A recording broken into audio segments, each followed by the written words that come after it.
P T I کے چنگڑے پچنگڑے یہ کہتے ہیں کہ ہمارا لیڈر ہمیشہ اکیلے کھڑے ہو کے لڑتا ہوا آیا ہے، ہمیشہ اکیلے ہی کھڑا رہا ہے۔ تو آپ کو ویڈیو میں بتاتا ہوں کیا ہمیشہ اکیلے ہی لڑتا ہوا آیا ہے؟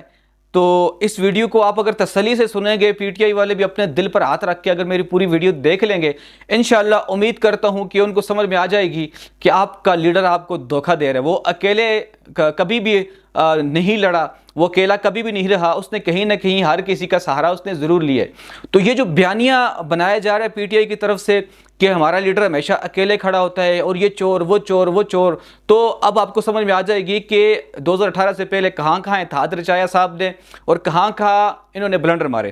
اب آپ کو بتاتا ہوں کہ 2018 کے بعد تو آپ نے دیکھ لیا تھا نا، کیونکہ ہر بچے بڑے کو پتہ ہے 2018 سے پہلے 2018 کا جو الیکشن ہوا تھا سینٹ میں پیپلز پارٹی سے اتحاد تھا، 2016 کے الیکشن میں سینٹ کا جو الیکشن تھا جماعت اسلامی اور نون لیگ سے اتحاد تھا، جن کو یہ لوگ چور سمجھتے ہیں۔ اور اتحاد کیوں کیا تھا؟ جب تم ایک پارٹیوں کو سمجھتے ہو کہ یہ سارے چور ہیں، کرپٹ ہیں، نکالو مارو جو کرو، تو ان کے ساتھ اتحاد کیوں تھا؟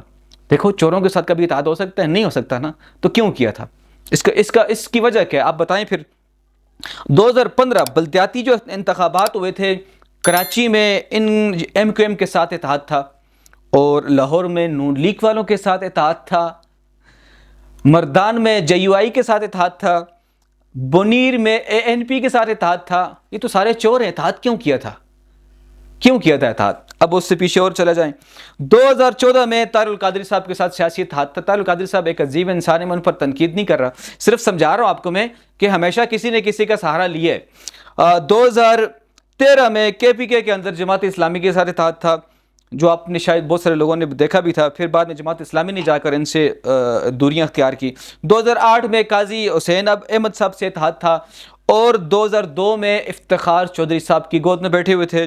2001 میں طالبان کے ساتھ اتحاد تھا کہ طالبان کو آنا چاہیے، ان سے مذاکرات کرنے چاہیے، آ جاؤ آ جاؤ آ جاؤ آ جاؤ آ جاؤ۔ پھر 2018 کے بعد جس طریقے سے بلایا، آج دہشت گردی آپ دیکھ لیں۔ 2000 میں پھر مشرف کے ساتھ اتحاد تھا، 1999 میں بھی مشرف صاحب کے ساتھ اتحاد تھا، 1993 میں بھی نواز شریف کے ساتھ اتحاد تھا۔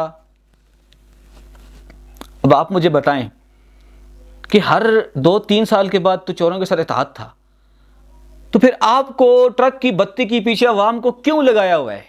کیا وجہ ہے؟ یہ آپ ہی بتا سکتے ہیں پھر مجھے۔